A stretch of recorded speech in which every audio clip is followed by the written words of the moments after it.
കേരളത്തിലെ ഏറ്റവും മികച്ച ഇഗ്നോ കോച്ചിംഗ് പ്ലാറ്റ്ഫോമായ ലേൺവൈസ് അവതരിപ്പിക്കുന്ന ഇഗ്നോ ഫോക്കസ് 4.0.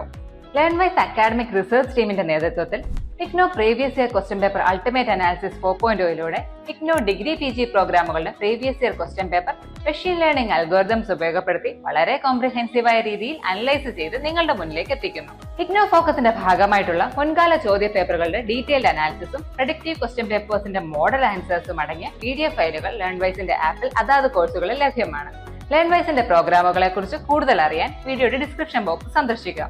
അവിടെ കാണുന്ന നമ്പറിൽ വാട്സ്ആപ്പ് വഴിയോ കോൾ വഴിയോ എത്രയും പെട്ടെന്ന് ബന്ധപ്പെടുക. 75 92 93 96 16 എന്നതാണ് നമ്പർ. ഒന്നുകൂടെ പറയാം, 75 92 93 96 16. അപ്പോൾ വരുന്ന ഇഗ്നോ എക്സാംസിന് എല്ലാ ലേണേഴ്സിനും എല്ലാവിധ ആശംസകളും നേരുന്നു. All the best. Welcome back to IGNOU focus 4.0 previous year question paper ultimate analysis. IGNOU മുൻകാല ചോദ്യ പേപ്പറുകളുടെ ഒരു അനാലിസിസ് സെഷൻ ആണ് നമ്മളിവിടെ കണ്ടക്ട് ചെയ്യാൻ പോകുന്നത്. So for that MSc chemistry ലേണേഴ്സിന്റെ MCH012 stereo chemistry and reactive intermediates എന്ന് പറയുന്ന പേപ്പറാണ്, നമ്മുടെ ഓർഗാനിക് പേപ്പറാണ് നമ്മളിവിടെ അനാലിസിസിന് വെച്ചിരിക്കുന്നത്. ഇതിലൂടെ നമ്മൾ ചെയ്യാൻ പോകുന്നത് ഒരു കോംപ്രിഹെൻസീവ് ആയിട്ടുള്ള അനാലിസിസ് ആണ്. നമ്മുടെ പ്രീവിയസ് ഇയർ ക്വസ്റ്റ്യൻ പേപ്പേഴ്സും അവൈലബിൾ ആയിട്ടുള്ള പ്രീവിയസ് ഇയർ ക്വസ്റ്റ്യൻ പേപ്പേഴ്സും നമ്മുടെ ഒഫീഷ്യൽ സിലബസിലും ഹൈലൈറ്റ് ചെയ്യേണ്ട പോയിന്റ്സ് ഏതൊക്കെയാണ്, എക്സാം പാറ്റേൺസ് ഏതൊക്കെയാണ്, ഫ്രീക്വന്റ്ലി ഡിസ്കസ്ഡ് ആയിട്ടുള്ള ക്വസ്റ്റ്യൻസ്, അങ്ങനത്തെ കാര്യങ്ങളൊക്കെയാണ് നമ്മൾ സാധാരണ ചെയ്യുന്നത് പോലെ തന്നെയുള്ള ഒരു അനാലിസിസ് സെഷൻ ആണ് നമ്മൾ ഇവിടെയും കണ്ടക്ട് ചെയ്യാൻ പോകുന്നത്. Okay, so first one is syllabus mapping by blocks, units and topics with exam relevance. നമുക്കറിയാം നമ്മുടെ സിലബസ് ബ്ലോക്സ് ആൻഡ് യൂണിറ്റ്സ് ആയിട്ടാണ് ഡിവൈഡ് ചെയ്തിരിക്കുന്നത്. ഈ സിലബസ് മാപ്പിംഗിലൂടെ നമ്മൾ ചെയ്യുന്നത് എന്താണെന്ന് വെച്ചാൽ ഈ ടോപ്പിക്സിൽ അല്ലെങ്കിൽ ഈ ബ്ലോക്കിലെ ഈ പെർട്ടിക്കുലർ ടോപ്പിക്സ് എത്രത്തോളം റെലവെന്റ് ആണ് എക്സാം പോയിന്റ് ഓഫ് വ്യൂല് നോക്കുമ്പോൾ, ഡിപ്പെൻഡിങ് ഓൺ നമ്മുടെ past previous year question papers ഒക്കെ നോക്കിയിട്ട്, പാസ്റ്റ് ക്വസ്റ്റ്യൻ പേപ്പേഴ്സോ പ്രീവിയസ് ഇയർ ക്വസ്റ്റ്യൻ പേപ്പേഴ്സോ ഏതെങ്കിലും ഒന്ന് നോക്കിയിട്ട് ഏതിനാണ് ഇമ്പോർട്ടൻസ് കൂടുതൽ എന്നുള്ളത് ഒന്ന് അണ്ടർസ്റ്റാൻഡ് ചെയ്യുന്ന ഒരു സെഷൻ ആണ് ഇത്. സോ ഫോർ ദിസ് വൺ നമ്മൾ ഈ ബ്ലോക്ക് നോക്കിക്കഴിഞ്ഞാൽ അല്ലെങ്കിൽ ഈ ടേബിൾ നോക്കിക്കഴിഞ്ഞാൽ ബ്ലോക്ക് 1ലെ യൂണിറ്റ് 1ലെ കൈറാലിറ്റി ആൻഡ് സിമെട്രി എന്ന് പറയുന്നതും നമ്മുടെ ഡിസാസ്റ്റോമേഴ്സ് അല്ലെങ്കിൽ റേസ്മേറ്റ്സ് എന്ന് പറയുന്ന ആ ഒരു സെഷൻ, നമ്മുടെ യൂണിറ്റ് 1 ആൻഡ് യൂണിറ്റ് 2 എന്ന് പറയുന്നത് ഹൈ റെലവൻസ് ഉള്ള ടോപ്പിക്സ് ആണ്. അപ്പൊ അത് ഏറ്റവും കൂടുതൽ ചോദിച്ച് കണ്ടിട്ടുള്ളതാണ്, അതുകൊണ്ടാണ് ഹൈ റെലവൻസ്. പിന്നെ മീഡിയം റെലവൻസിൽ വരുന്നത് നമ്മുടെ സൈക്ലോഹെക്സേൻ കൺഫർമേഷൻസും ബൈഫിനൈൽസ്, planar chirality, E/Z and R/S nomenclature, configuration, അതിന്റെ കോറിലേഷൻസ്, പിന്നെ അതുപോലെ തന്നെ അസിമെട്രിക് ഇൻഡക്ഷൻ, ഫെൽക്കിൻ എന്നൊക്കെ പറയുന്ന ആ ഒരു സെഷൻ ആണ് പിന്നെ ഇതിൽ ഏറ്റവും കൂടുതൽ ഇമ്പോർട്ടൻസ് വന്ന് കണ്ടിരിക്കുന്നത്. ബ്ലോക്ക് 2ലും ബ്ലോക്ക് 1ലും ബ്ലോക്ക് 2ലും നമ്മൾ എടുത്തു നോക്കുമ്പോഴത്തേക്കും ബ്ലോക്ക് 1ലെ യൂണിറ്റ് 1 ആൻഡ് 2 ഒരിക്കലും നിങ്ങൾ നെഗ്ലക്ട് ചെയ്യാതെ പഠിക്കേണ്ട കുറച്ച് ഏരിയ ആണ്. പിന്നെ നമ്മുടെ ലീസ്റ്റ് ആയിട്ടുള്ള റെലവൻസ് എന്ന് പറയുന്നത് ടോപ്പിസിറ്റി, പിന്നെ നമ്മുടെ സ്റ്റീരിയോജെനിസിറ്റി എന്ന് പറയുന്ന ആ ഒരു ടോപ്പിക് ആണ് പിന്നെ ഇമ്പോർട്ടന്റ് ആയിട്ട് വരുന്നത്. ഇമ്പോർട്ടന്റ് അല്ല എന്നാലും ഒരു ടോപ്പിക് ആയിട്ട് നമ്മൾ കൺസിഡർ ചെയ്യുമ്പോൾ അതും ചോദിച്ചു കണ്ടിട്ടുണ്ട്. പിന്നെ മീഡിയം റെലവൻസിൽ വരുന്നത് നമ്മുടെ chiroptical properties, cotton effect, reaction mechanism, HSAB, transition state, പിന്നെ നമ്മുടെ carbo cation structure and stability, അതുപോലെ തന്നെ കാർബാനയോൺസ് ആൻഡ് ആംബിയൻ ന്യൂക്ലിയോഫൈൽസ്. ഇത്രയും കാര്യങ്ങളും അതിനകത്ത് ചോദിച്ചു കണ്ടിട്ടുണ്ട്. ഈ ഒരു 4 സെഷൻസ്, അതായത് നമ്മുടെ ബ്ലോക്ക് 3ലെ യൂണിറ്റ് 8, 9, 10 and 12 നല്ല ഇമ്പോർട്ടന്റ് ആയിട്ട് നമ്മൾ പഠിക്കേണ്ടതാണ്. പിന്നെ ബാക്കിയുള്ളതും അത്യാവശ്യം ലോ ഇമ്പോർട്ടൻസ് ആണെന്നുണ്ടെങ്കിലും അതിനും ഇമ്പോർട്ടൻസ് ഉണ്ട്. നമ്മുടെ കാർബോ കാറ്റയോൺ റീഅറേഞ്ച്മെന്റ്സ്, ഫ്രീ റാഡിക്കൽസ്, കാർബീൻസ്, നൈട്രീൻസ്, എറീൻസ് എന്നൊക്കെ പറയുന്ന ആ ഒരു സ്പെസിഫിക് ആയിട്ടുള്ള നമ്മൾ ടോപ്പിക്സ് ആയിട്ട് പഠിക്കില്ല, അതും അത്യാവശ്യം ഇമ്പോർട്ടൻസ് ഉണ്ട്, ബട്ട് ലോ റെലവൻസ് ആണ് അതിനുള്ളത്. അപ്പൊ നമ്മുടെ ഹൈ ഈൽഡ് ആയിട്ടുള്ള ടോപ്പിക്സ് നോക്കുകയാണെന്നുണ്ടെങ്കിൽ ടോപ്പ് 3 ടോപ്പിക്സ് എന്ന് പറയുന്നത് ബ്ലോക്ക് 1ലെ യൂണിറ്റ് 1 കൈറാലിറ്റി ആൻഡ് സിമെട്രി, അതാണ് ഫ്രീക്വന്റ്ലി ചോദിച്ചിരിക്കുന്നത്. തിയറി, അപ്ലിക്കേഷൻ എല്ലാം അത് നമ്മുടെ സ്റ്റീരിയോ കെമിസ്ട്രിയുടെ അല്ലെങ്കിൽ ഓർഗാനിക്കിന്റെ ഏറ്റവും ഫൗണ്ടേഷണൽ കൺസെപ്റ്റ് ആണ് ഇതൊക്കെ. കൈറാലിറ്റി ആൻഡ് സിമെട്രി എന്നൊക്കെ പറയുന്നത് അത് ഫ്രീക്വന്റ്ലി തിയററ്റിക്കൽ ആയിട്ടും അപ്ലിക്കേഷൻ ബേസ്ഡ് ആയിട്ടൊക്കെ ചോദിച്ചിട്ടുണ്ട്. പിന്നെ അനൻഷ്യോമേഴ്സ്, ഡിസാസ്റ്റോമേഴ്സ്, റേസ്മേറ്റ്സ് എന്നൊക്കെ പറയുന്നത് യൂണിറ്റ് 2ൽ വരുന്നതാണ്. അത് ഷോർട്ട് നോട്ട്സ്, അതിന്റെ മെക്കാനിസം ക്വസ്റ്റ്യൻസ് A-B പോർഷൻസിൽ ഐദർ എയിൽ അല്ലെങ്കിൽ ബിയിൽ അല്ലെങ്കിൽ രണ്ടും ആയിട്ടൊക്കെ ചോദിച്ചു കണ്ടിട്ടുണ്ട്. പിന്നെ E/Z and R/Z nomenclature and കോൺഫിഗറേഷണൽ correlation, ഇത് നമ്മുടെ നോമൻക്ലേച്ചർ പ്രോബ്ലം സോൾവിങ് അല്ലെങ്കിൽ മെക്കാനിസ്റ്റിക് അപ്ലിക്കേഷൻസിലൊക്കെ വരുന്ന സമയത്ത് സമയത്ത് പ്രോബ്ലമാറ്റിക് ആയിട്ട് ചോദിച്ചിട്ടുള്ളതാണ്. ഇതൊക്കെയാണ് സെൻട്രൽ റൂൾസ്. നമ്മുടെ ക്വസ്റ്റ്യൻ പേപ്പറിൽ സെൻട്രൽ ആയിട്ട് ഇത്രയും കാര്യങ്ങളെങ്കിലും മിനിമം ചോദിച്ചു കണ്ടിട്ടുണ്ട്. അതുകൊണ്ടാണ് ഇതിന് ഇത്രയും ഇമ്പോർട്ടൻസ് വരുന്നത്. ഓക്കെ, പിന്നെ അടുത്തത് കോംപ്രിഹെൻസീവ് എക്സാം പാറ്റേൺ അനാലിസിസ്. ഏതൊക്കെ ടൈപ്പ് ക്വസ്റ്റ്യൻസ് ആണ് ചോദിച്ചിരിക്കുന്നത്? നമുക്ക് അറിയാലോ, പല ഡിഫറെന്റ് ടൈപ്പ് ഓഫ് ക്വസ്റ്റ്യൻസ് ചോദിക്കാനായിട്ടുള്ള ഒരു ഓപ്പർച്യൂണിറ്റി ഉള്ള സ്ഥിതിക്ക് ഏതൊക്കെ ടൈപ്പ് ക്വസ്റ്റ്യൻസ് ആണ് ചോദിച്ചിരിക്കുന്നത്? First one is long answer or essay type എന്ന് പറയുന്നത് 5 മാർക്കിന്റെ 120 to 160 വേർഡ്സ് കൗണ്ട് വരുന്നത്. പിന്നെ ഷോർട്ട് ആൻസർ എക്സ്പ്ലനേഷൻ, അതിനും 5 മാർക്കാണ്, 60 to 90 words. Mechanism or numerical 5 മാർക്കിന്റെ 80 to 120 വേർഡ്സ് വിത്ത് സ്റ്റെപ്സിലെ മെക്കാനിസം എന്നൊക്കെ പറയുമ്പോൾ നിങ്ങൾക്ക് അറിയാലോ എന്തൊക്കെ മെക്കാനിസംസ് വരുന്നു, അത് നമ്മൾ അതനുസരിച്ചിട്ട് പറയണം. പിന്നെ ഡെഫിനിഷൻ ആൻസർ ടൈപ്പ് ക്വസ്റ്റ്യൻ ആണെന്നുണ്ടെങ്കിൽ നിങ്ങളുടെ തിയറിറ്റിക്കൽ നോളജ്, കൺസെപ്ഷ്യൽ ആയിട്ടുള്ള നോളജും അതിന്റെ ഡെറിവേഷൻസ് ഒക്കെ എത്രത്തോളം അറിയാം എന്നുള്ളതാണ് ഇതിനകത്തുനിന്ന് നമ്മൾ അണ്ടർസ്റ്റാൻഡ് ചെയ്യാൻ പോകുന്നത്. സോ 120 to 160 വേർഡ്സ് ആണ് ഇന്റഗ്രേറ്റിംഗ് ഡയഗ്രംസ്, ഈക്വേഷൻസ്, അതുപോലെ തന്നെ ഇതിൽ വരുന്ന ആ ഒരു തിയറിറ്റിക്കൽ ഫുൾനെസ് ആണ് അവിടെ ഉദ്ദേശിക്കുന്നത്. So conceptual clarity, completeness, logical organisation, ഇതെല്ലാം ഈ ഒരു ലോങ് ആൻസർ ടൈപ്പിന് നമുക്ക് ടെസ്റ്റ് ചെയ്യാനായിട്ട് പറ്റും. സോ നിങ്ങൾക്ക് ഇപ്പൊ അസൈൻമെന്റ് ഒക്കെ എഴുതിയ സമയത്ത് നിങ്ങൾക്ക് മനസ്സിലായിട്ടുണ്ടാവും, വേറെവർ നിങ്ങൾ ഒരു ക്വസ്റ്റ്യൻ, ഒരു വലിയ മാർക്കിന്റെ ക്വസ്റ്റ്യൻ നിങ്ങൾ അറ്റൻഡ് ചെയ്യുമ്പോൾ അതിന്റെ ഒരു ഇൻട്രൊഡക്ഷൻ പാർട്ട് കൊടുക്കണം. It should have a content portion and it should have a conclusion. കണ്ടന്റിൽ നിങ്ങൾ വാസ്റ്റ് ആയിട്ട് എഴുതിയിട്ട് ഇൻട്രൊഡക്ഷനും കൺക്ലൂഷനും ചുരുക്കിയാലും പ്രശ്നമില്ല, but you should give that. നിങ്ങൾ ആ പ്രോബ്ലത്തിനെ അനലൈസ് ചെയ്യുന്നത് എങ്ങനെയാണെന്നുള്ളത് ഇൻട്രൊഡക്ഷൻ വായിച്ചാൽ ഒരു എക്സ്റ്റേണൽ എക്സാമിനറിന് മനസ്സിലാവും. അതുപോലെ തന്നെ നിങ്ങൾ ചോദിച്ചിരിക്കുന്ന കാര്യങ്ങൾ അണ്ടർസ്റ്റാൻഡ് ചെയ്ത് അത് കൺക്ലൂഡ് ചെയ്തിട്ടുണ്ടോ എന്നും കൂടെ മേക്ക് ഷുവർ ചെയ്യണം. ഇനി short note and explanation, concise ആയിട്ടുള്ള, പ്രിസൈസ് ആയിട്ടുള്ള ഡിസ്ക്രിപ്ഷൻസ്, അതുപോലെ തന്നെ എക്സ്പ്ലനേഷൻസ് ഒക്കെയാണ് നമ്മൾ ഇതാക്കണം. എക്സ്പ്ലെയിൻ കോട്ട് ആൻഡ് ഇഫക്റ്റ്, അങ്ങനെയൊക്കെ പറഞ്ഞിട്ടുള്ള question. What is chirality, symmetry of A particular molecule എങ്ങനെയാണ്, അല്ലെങ്കിൽ ഇങ്ങനത്തെ ഒരു സ്ട്രക്ചറിന്റെ അനാലിസിസ് എങ്ങനെയാണ്, അത് വളരെ ചെറുതായിട്ട് എക്സ്പ്ലെയിൻ ചെയ്യാനായിട്ട് അറിയണം. നിങ്ങൾക്ക് ഫോക്കസ് ചെയ്ത് റെലവെന്റ് ആയിട്ടുള്ള ആക്യുറേറ്റ് കണ്ടന്റ് മാത്രം അതിനടുത്ത് പുട്ട് ഫോർവേഡ് ചെയ്ത് കൊടുക്കുക. ഓക്കെ, അതിനൊരു ക്ലാരിറ്റിയും അതിനൊരു റെലവൻസും ഉണ്ടായിരിക്കും. പിന്നെ മെക്കാനിസം ഓർ ന്യൂമറിക്കൽ അണ്ടർസ്റ്റാൻഡിംഗ് എന്ന് പറയുന്നത്, അതെന്ന് പറയുന്നത് എന്താ, ഇലസ്ട്രേറ്റിംഗ് ആ റിയാക്ഷൻ മെക്കാനിസം അല്ലെങ്കിൽ സ്റ്റീരിയോ കെമിക്കൽ ഔട്ട്കം എന്താണെന്നുള്ളത് ഒരു ഇപ്പം ന്യൂമറിക്കൽ എന്ന് പറയുമ്പോൾ ഇവിടെ നമ്മൾ കൂടുതൽ മെക്കാനിസത്തിനെ പറ്റിയിട്ടാണല്ലോ പറയുന്നത്. അപ്പൊ എന്തൊക്കെ മെക്കാനിസം, അതിനപ്പം എന്ത് ചെയ്യണം, നമ്മൾ ആ ഫിഗർ വരയ്ക്കുമ്പോൾ ഒരു എന്താ പറയാ, ഒരു സ്ട്രക്ചർ വരയ്ക്കുന്ന സമയത്ത് അതിനൊരു സൈക്ലിക് ആയിട്ടുള്ള ഒരു സ്ട്രക്ചർ ഉണ്ട് എന്നുണ്ടെങ്കിൽ ഗീവ് ദാറ്റ് സൈക്ലിക് സ്ട്രക്ചർ ആ പ്രോപ്പർ ലേബൽ ചെയ്തിട്ട് ഓരോ സ്റ്റെപ്പിൽ, ഫസ്റ്റ് സ്റ്റെപ്പിൽ nitrogen was in this position, അത് ഈ പൊസിഷനിലായിരുന്നു, it went on a bent structure എന്നൊക്കെ പറഞ്ഞിട്ട് നമ്മൾ എക്സ്പ്ലെയിൻ ചെയ്യത്തില്ലേ, അങ്ങനെ എക്സ്പ്ലെയിൻ ചെയ്യാനായിട്ട് നോക്കണം. ഓക്കെ, പിന്നെ സ്ട്രക്ചറൽ ഡ്രോയിങ് എന്ന് പറയുന്നത്, അതായത് സ്റ്റീരിയോ ഐസോമേഴ്സ്, അതിന്റെ മെക്കാനിസം, മോളിക്കുലർ സ്ട്രക്ചേഴ്സ്, അതൊക്കെ പറയുന്നതാണ്. അതിൽ സ്ട്രക്ചറൽ ആക്യുറസിയാണ്. നിങ്ങൾ എത്രമാത്രം അതിൽ എക്സ്പ്ലനേഷൻ കൊടുത്തു ഇല്ലയോ അതൊന്നും ഇവിടെ മാറ്റർ അല്ല, നിങ്ങൾ എങ്ങനെയാണ് ആ സ്ട്രക്ചറിനെ അണ്ടർസ്റ്റാൻഡ് ചെയ്തിരിക്കുന്നത് അതനുസരിച്ചാണ് മാർക്ക് വരുന്നത്. അപ്പം ഒരു ഹൈലൈറ്റഡ് പാറ്റേൺ എന്ന് പറയുന്നത് 60 to 70% റീസെന്റ് ആയിട്ടുള്ള ക്വസ്റ്റ്യൻ പേപ്പേഴ്സിലൊക്കെ ലോങ് ആൻസർ അല്ലെങ്കിൽ എസ് എ ക്വസ്റ്റ്യൻസ് ആണ്. പിന്നെ അതുപോലെ 20 to 25 മാർക്സ് നമുക്ക് ഈൽഡ് ചെയ്യാൻ പറ്റുന്നത് മെക്കാനിസം, ന്യൂമറിക്കൽ ബേസ്ഡ് അല്ലെങ്കിൽ ഷോർട്ട് നോട്ട് അതിലൊക്കെയാണ്. പിന്നെ സ്ട്രക്ചറൽ ഡ്രോയിങ് എന്ന് പറയുന്നത് ഓൾമോസ്റ്റ് ഒമിറ്റ് ചെയ്തിട്ടുണ്ട്, പക്ഷേ 2023 ശേഷം ഒരു സ്ലൈറ്റ് ഇൻക്രീസ് നമുക്ക് കാണാൻ പറ്റുന്നുണ്ട്. അപ്പൊ അതുകൊണ്ട് തന്നെ ഇത് നമുക്ക് നെഗ്ലക്ട് ചെയ്യാനായിട്ട് പറ്റത്തില്ല, എന്നാലും ഭയങ്കര ഇമ്പോർട്ടന്റ് ആണെന്ന് നമുക്ക് പറയാനായിട്ട് പറ്റത്തില്ല. അപ്പൊ ഒരു ടിപ്പിക്കൽ 3 hour പേപ്പർ ആണ് നിങ്ങൾ അണ്ടർസ്റ്റാൻഡ് ചെയ്യുന്നതെങ്കിൽ നിങ്ങൾക്ക് തന്നെ മനസ്സിലായിട്ടുണ്ടാവും ഏതിലായിരിക്കും നിങ്ങൾ കൂടുതൽ സമയം ചെലവഴിക്കേണ്ടി വരാം. ലോങ് ആൻസർ ടൈപ്പിലായിരിക്കും നിങ്ങൾ ചെലവഴിക്കേണ്ടി വരാം. ലോങ് ആൻസർ ടൈപ്പിൽ ഒരു more than half of the നമ്മുടെ ടൈം നമ്മൾ സ്പെൻഡ് ചെയ്യുകയാണെന്നുണ്ടെങ്കിൽ അതനുസരിച്ചിട്ട് ഷോർട്ട് ആൻസറിലും ന്യൂമറിക്കലിലും നിങ്ങൾക്ക് സമയം നിങ്ങൾ ഇൻവെസ്റ്റ് ചെയ്യണം. ലോങ് ആൻസർ ടൈപ്പ് ക്വസ്റ്റ്യൻ എന്ന് പറയുന്നത് എഴുതാനുള്ള സമയം മാത്രമേ നിങ്ങൾ എടുക്കാനായിട്ട് പാടുള്ളൂ. ഓൾമോസ്റ്റ് ഡയറക്റ്റ് ക്വസ്റ്റ്യൻസ് ഒക്കെ ആയിരിക്കും അതിനകത്ത് വരുന്നുണ്ടാവും. അപ്പൊ എഴുതാനുള്ള സമയം മാത്രം എടുക്കാനായിട്ട് നോക്കാം. നേരത്തെ അണ്ടർസ്റ്റാൻഡ് ചെയ്യാം. ഷോർട്ട് നോട്ടും അതുപോലെ തന്നെ ന്യൂമറിക്കൽ ക്വസ്റ്റ്യനും നിങ്ങൾക്ക് അണ്ടർസ്റ്റാൻഡ് ചെയ്യണമല്ലോ. അതിന് എന്തായാലും നിങ്ങൾക്ക് കുറച്ച് ടൈം വേണം. എന്താണ് ക്വസ്റ്റ്യൻ ചോദിച്ചിരിക്കുന്നത്, അറ്റ്ലീസ്റ്റ് എവിടുന്നാ വന്നിരിക്കുന്നത് എങ്കിലും ഒന്ന് അണ്ടർസ്റ്റാൻഡ് ചെയ്യണമെങ്കിൽ you will take some time for that. അപ്പൊ അതനുസരിച്ചിട്ട് നിങ്ങൾ പ്ലാൻ ചെയ്യാനായിട്ട് നോക്കുക. പിന്നെ ഒരു 10 to 15 minutes റിവ്യൂവിന് വേണ്ടിയിട്ട് നിർബന്ധമായിട്ട് മാറ്റി വെക്കണം. എങ്കിൽ മാത്രമേ എവിടെയെങ്കിലും നിങ്ങൾ ടെക്നിക്കൽ ആയിട്ടുള്ള, നിങ്ങൾ തലയിൽ ചിലപ്പോ സ്ട്രക്ചർ ഒക്കെ വൃത്തിയായിട്ടായിരിക്കും വരച്ചിട്ടുണ്ടാവുക, പക്ഷെ പേപ്പറിനകത്തോട്ട് വന്നപ്പോൾ അതിൽ മിസ്റ്റേക്സ് ഉണ്ടാവാം. അത് മനസ്സിലാക്കണം എന്നുണ്ടെങ്കിൽ എല്ലാ എക്സാം കഴിഞ്ഞ് മൊത്തത്തിൽ എല്ലാ പേപ്പറിലെ ക്വസ്റ്റ്യൻസും അറ്റൻഡ് ചെയ്ത് ഒന്ന് കൂൾ ഓഫ് ആയാലും നിങ്ങൾക്ക് അതിൽ തെറ്റ് മനസ്സിലാക്കാനായിട്ട് പറ്റുള്ളൂ. ഈ തെറ്റ് മനസ്സിലാക്കിയാൽ മാത്രം പോരാ, നമുക്കത് തിരുത്താനുള്ള സമയം വേണം. അപ്പൊ ഒരു 10 to 15 minutes അവിടെ നമ്മൾ അലോട്ട് ചെയ്യാനായിട്ട് നോക്കാം. ഓക്കെ, അപ്പൊ റിപ്പീറ്റഡ് ആയിട്ടുള്ള ക്വസ്റ്റ്യൻസ് ഏതൊക്കെയാണ്? Define chirality and illustrate its relation to symmetry with examples.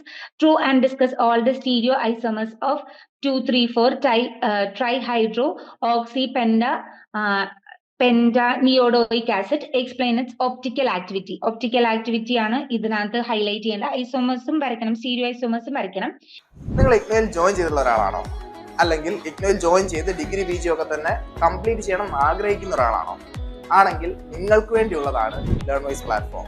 കേരളത്തിലെ ഏറ്റവും മികച്ച ഇഗ്നോ സപ്പോർട്ട് പ്ലാറ്റ്ഫോം ആയിട്ടുള്ള ലേൺവൈസിന്റെ സഹായത്തോടു കൂടി രാജ്യത്തെ ഏറ്റവും മികച്ച, ഏറ്റവും ക്രെഡിബിൾ ആയിട്ടുള്ള ഡിസ്റ്റൻസ് എഡ്യൂക്കേഷൻ യൂണിവേഴ്സിറ്റി ആയ ഇഗ്നോയിൽ നിന്ന് നിങ്ങൾക്ക് ഡിഗ്രി PG MBA എല്ലാം നേടാം. ഇഗ്നോ നൽകി വരുന്ന 36ഓളം വരുന്ന പ്രോഗ്രാമുകളിൽ നിങ്ങൾക്ക് ആവശ്യമായുള്ള first year, second year, third year, fourth ഇയറിന് ആവശ്യമായുള്ള ഫുൾ സപ്പോർട്ട് ലേൺവൈസിൽ അവൈലബിൾ ആണ്. ഞങ്ങളുടെ എല്ലാ ലേണേഴ്സിനും കൃത്യമായ മെന്റർഷിപ്പോട് കൂടി കോംപ്രിഹെൻസീവ് ആയ ഒരു ഡിഗ്നിഫൈഡ് ലേണിംഗ് എക്സ്പീരിയൻസ് ഉറപ്പാക്കുന്ന ലേൺവൈസിന്റെ സവിശേഷതകൾ നിങ്ങൾക്ക് ഇവിടെ കാണാം. ലേൺവൈസിൽ നിന്ന് പഠിച്ചിറങ്ങിയവരുടെയും അതുപോലെ നിലവിൽ പഠിച്ചുകൊണ്ടിരിക്കുന്നവരുടെയും എക്സ്പീരിയൻസ് അറിയുന്നതിനായിട്ട് എത്രയും പെട്ടെന്ന് ലേൺവൈസ് യൂട്യൂബ് ചാനൽ സന്ദർശിക്കുക. അവിടെ നിങ്ങൾക്ക് ഒരുപാട് വീഡിയോസ് അവൈലബിൾ ആണ്. ലേൺവൈസിനെ പറ്റി കൂടുതൽ മനസ്സിലാക്കുന്നതിനായിട്ട് എത്രയും പെട്ടെന്ന് താഴെ കൊടുത്തിരിക്കുന്ന നമ്പറിൽ വാട്സപ്പ് വഴിയോ കോൾ വഴിയോ നിങ്ങൾക്ക് ബന്ധപ്പെടാവുന്നതാണ്. ഇനി explain the rules of assigning E by Z nomenclature to geometrical isomers and illustrate with examples. Compare R by S and P by M configuration assignment. Give relevant examples. ചിലപ്പോൾ ഒരു particular compound തന്നിട്ടായിരിക്കും. ഇതാണ് common ആയിട്ട് ചോദിച്ചു കണ്ടിട്ട് ഉള്ള questions. Describe the cotton effect and it's significance in determining absolute configuration. Describe the mechanism and product four hydrolysis of 2-bromopropanoic acid with AgOH. Okay. List the factors causing ring strain in cycloalkanes. Draw and discuss the conformational energy diagram for the cyclohexane. What is the ambient nucleophile? And discuss the factors affecting their reactivity with examples. Compare free radical chlorination and bromination. Explain product formation with reasons. Chlorination, bromination ആ ഒരു ഇതിൽ നിന്ന് വന്നിട്ടുള്ള free radical mechanism ആണ് നമുക്കിവിടെ ഡിസ്കസ് ചെയ്യേണ്ടത്. ഇനി how do nitrenes resemble carbenes? Complete the reaction and explain the mechanism. Okay, frequency table അനുസരിച്ചിട്ട് ആവറേജ് മാർക്സ്. ഇപ്പൊ define chirality and relate symmetry എന്ന് പറയുന്നത് ഇതിനെല്ലാത്തിലും നിങ്ങൾക്ക് ആവറേജ് മാർക്സ് കിട്ടാൻ പോകുന്നത് 5 മാർക്കാണ്. അപ്പൊ ഇതെല്ലാം പഠിക്കുന്നത് കൊണ്ട് ആവറേജ് ആയിട്ട് നിങ്ങൾക്ക് 5 മാർക്ക് സ്കോർ ചെയ്യാനായിട്ട് പറ്റും. ഇതെല്ലാം ഇപ്പൊ നമ്മൾ നേരത്തെ പറഞ്ഞ എല്ലാ ക്വസ്റ്റ്യൻസും ആവറേജ് എന്ന് പറയുന്നത് 5 മാർക്കാണ്. അപ്പൊ പഠിച്ച് അത് കിട്ടുകയാണെങ്കിൽ 5 മാർക്ക് നിങ്ങൾക്ക് കിട്ടും. പക്ഷെ അതിന് പ്രോബബിലിറ്റി, അതായത് high probability, medium probability, low probability ആണെന്നുണ്ടെങ്കിലും കിട്ടിയാൽ 5 മാർക്ക് നിങ്ങൾക്ക് കിട്ടും. അപ്പൊ അത് എങ്ങനെ പഠിക്കണം എന്നുള്ളത് ഒന്ന് സ്ട്രക്ചർ ചെയ്തിട്ട് നമ്മൾ തന്നെ അണ്ടർസ്റ്റാൻഡ് ചെയ്യാം. ഇനി സ്ട്രാറ്റജിക്കലി നമ്മൾ എങ്ങനെയാണ് പേപ്പർ ഇതാക്കുക? പ്രാക്ടീസ് അപ്രോച്ച്, അതായത് ഒരു ക്വസ്റ്റ്യൻ 2 പ്രാവശ്യമെങ്കിലും നമ്മൾ ചെയ്ത് നോക്കുക. ടൈംഡ് കണ്ടീഷനിൽ, അതായത് നിങ്ങളെ തന്നെ റീസ്ട്രെയിൻ ചെയ്ത്, ഞാനിപ്പോ പറഞ്ഞല്ലോ ലോങ് ആൻസർ ക്വസ്റ്റ്യൻസ് ഒക്കെ എന്ന് പറഞ്ഞാൽ നിങ്ങൾക്ക് ആംപിൾ ടൈം ഉണ്ട്, ഇഷ്ടം പോലെ സമയത്ത് പതുക്കി ഇരുന്ന് എഴുതുക അല്ല.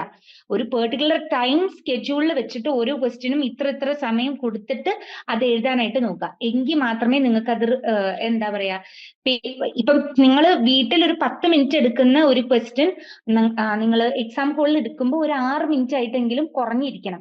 എങ്കിൽ മാത്രമേ നമുക്ക് യൂസ് ഉള്ളൂ ഇങ്ങനെ പ്രാക്ടീസ് ചെയ്യുന്നുണ്ട്.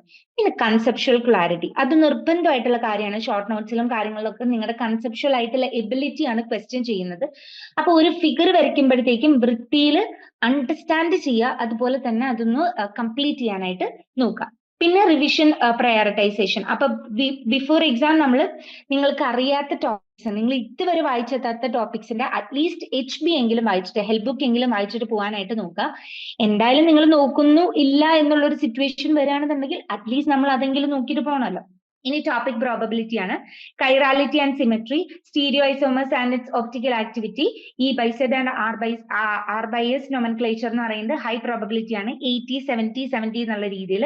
പിന്നെ കോട്ടൺ ഇഫക്റ്റും കൈറോപ്റ്റിക്കൽ പ്രോപ്പർട്ടീസ് എന്നൊക്കെ പറയുന്നത് മീഡിയം പ്രോബബിലിറ്റി ആണ്. അതൊരു നമ്മുടെ അസിമെട്രിക് ഇൻഡക്ഷൻ വരെ, അതായത് free radical reactions, cyclohexene, conformations and ring strain, ambident nucleophiles and reactivity, ഇതൊക്കെ മീഡിയം പ്രോബബിലിറ്റി ആണ്. അതായത് ഒരു 50-40% പെർസെന്റേജ്. പിന്നെ ലോ പ്രോബബിലിറ്റിയിൽ വരുന്നത് nitrenes comparison to carbenes, arene structure and its reactivity. ഇതൊക്കെ അത്യാവശ്യം ലോ പ്രോബബിലിറ്റിയിൽ വരുന്നതാണ്. ഇപ്പൊ ഇതിന്റെ ഫുട് നോട്ട് നോക്കുകയാണെന്നുണ്ടെങ്കിൽ കൈറാലിറ്റി ആൻഡ് സിമെട്രി എന്ന് പറയുന്നത് ഡയറക്ട്ലി തിയറിയിലും അപ്ലിക്കേഷൻ ടൈപ്പ് ക്വസ്റ്റ്യൻ ആയിട്ടൊക്കെ ചോദിച്ചിട്ടുണ്ട്. പിന്നെ 2, 3, 4 നമ്മുടെ നേരത്തെ പറഞ്ഞ കോമ്പൗണ്ട് ഇല്ലേ, try hydro പെൻഡനോയിക്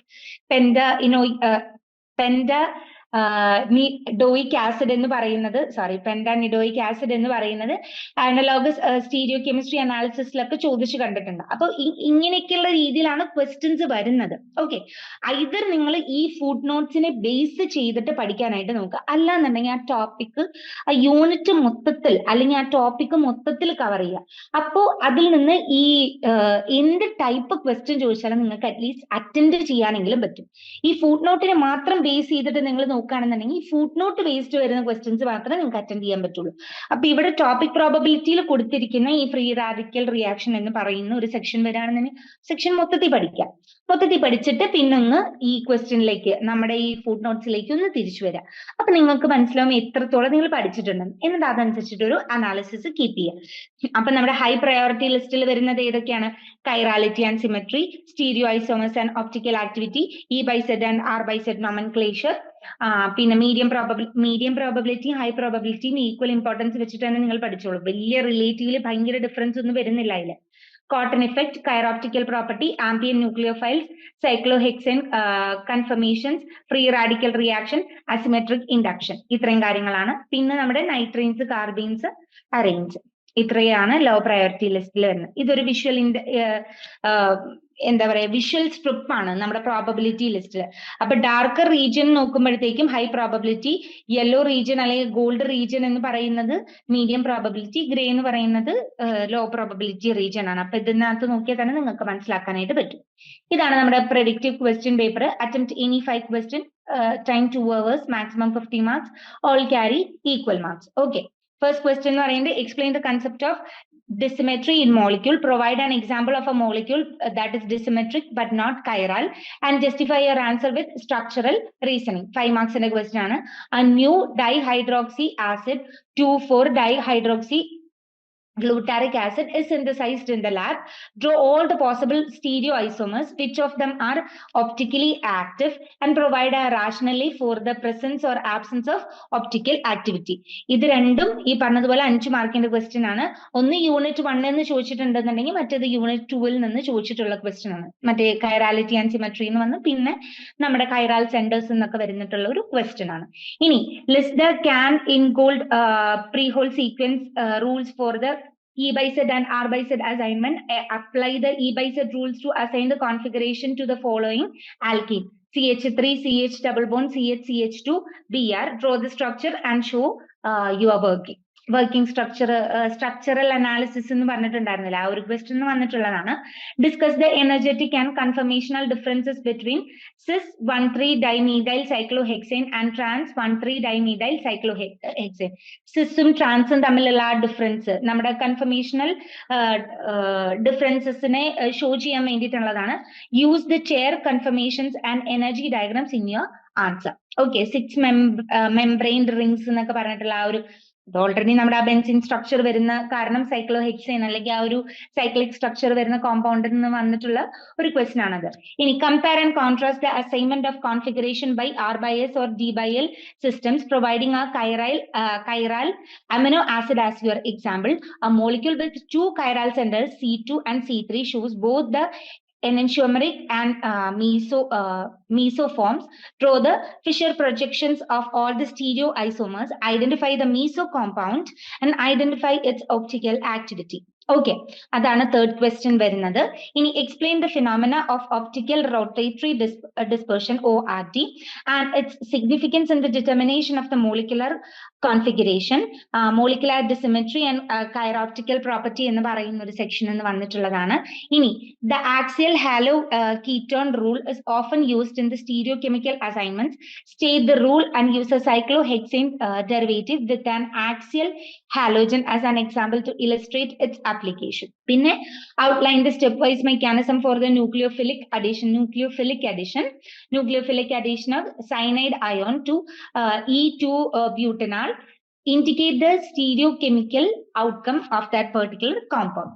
Ini, define an ambient nucleophile, discuss the outcome and reasoning if sodium nitrate reacts with methyl bromide under neutral conditions, include all structures possible for the products. Okay, അതൊരു reaction mechanism അതിന്ന് വരുന്നതാണ്. Carbon ions എന്ന് പറഞ്ഞിട്ടുള്ള block 3 എന്ന് വന്നിട്ടുള്ളതാണ്. ഇനി provide a detailed comparison of free radical versus free radical substitution in alkyl halides, include energy profile diagrams. The free radical bromination of isobutyl yields both mono and dibromated products using bond dissociation energy BDE. Explain why one product predominates. Support your answer with calculations or values. Outline the structure, formation and one significant reaction of nitrates. How do they compare the carbenes in terms of electronic configuration and the typical reactivity? പിന്നെ അതിന്റെ B എന്ന് പറയുന്നത് given the following partial mechanism, fill the missing steps and identify all the reactive intermediates. PHN3 phenyl azide is thermally decomposed in the presence of cyclohexane. Write overall reaction, provide the stepwise mechanism, explain the role of alkene in the reaction pathway. Okay, ഇത്രയും question ആണ് നമ്മുടെ predictive question പേപ്പേഴ്സിലുള്ളത്. 5 questions ആണ് നിങ്ങൾ ഇതിനകത്ത് നിന്ന് attend ചെയ്യേണ്ടത്. 7 questions ഉണ്ട്. Most probable ആയിട്ട് നിങ്ങൾ ഫേസ് ചെയ്യാൻ പോകുന്ന ഒരു പ്രോബ്ലം എന്ന് പറയുന്ന ഒരു നോർമലി സ്റ്റുഡൻസ് ഫേസ് ചെയ്യുന്ന ഒരു പ്രോബ്ലം എന്ന് പറയുന്നത് എ പാർട്ട് അറിയായിരിക്കും ബി പാർട്ട് അറിയുന്നുണ്ടാവില്ല, ബി പാർട്ട് അറിയായിരിക്കും എ പാർട്ട് അറിയുന്നുണ്ടാവില്ല. അങ്ങനെയുള്ള സിറ്റുവേഷൻസ് അവോയ്ഡ് ചെയ്യാനായിട്ട് നിങ്ങൾക്ക് ഇപ്പൊ തന്നെ മനസ്സിലായിട്ടുണ്ടാവും ചിലത് മാത്രമേ മിക്സ് ചെയ്യാതെ ചോദിച്ചിട്ടുള്ളൂ, ബാക്കിയെല്ലാം മിക്സ്ഡ് ആണ്. അപ്പൊ നിങ്ങൾ ബ്ലോക്ക് 1 മാത്രം പഠിച്ചിട്ട് പോവാണെന്നുണ്ടെങ്കിൽ ബ്ലോക്ക് 2 നിന്ന് വരുന്ന ക്വസ്റ്റ്യൻസ് നിങ്ങൾക്ക് എഴുതാൻ പറ്റില്ല. ബ്ലോക്ക് 3 ആണെന്നുണ്ടെങ്കിൽ ബ്ലോക്ക് 4 അങ്ങനെ ആ രീതിയിലാണ് അതിന്റെ ഒരു സ്ട്രക്ചറും കാര്യങ്ങളൊക്കെ വരുന്നുണ്ടാവുക. അപ്പൊ അതനുസരിച്ചിട്ട് അണ്ടർസ്റ്റാൻഡ് ചെയ്യാം. സോ ഈ ഒരു സെഷൻ നിങ്ങൾക്ക് ഫ്രൂട്ട്ഫുൾ ആയെന്ന് വിശ്വസിക്കുന്നു. സോ ജൂൺ 2025 എക്സാം എഴുതാൻ, ജൂലൈ അല്ലെങ്കിൽ ജൂൺ 2025 എക്സാം എഴുതാൻ പോകുന്ന എന്റെ എല്ലാ കെമിസ്ട്രി ലേണേഴ്സിനും on behalf of the whole Learnwise team ഒരു വലിയ ഓൾ ദി ബെസ്റ്റ് തരുന്നു. So thank you guys.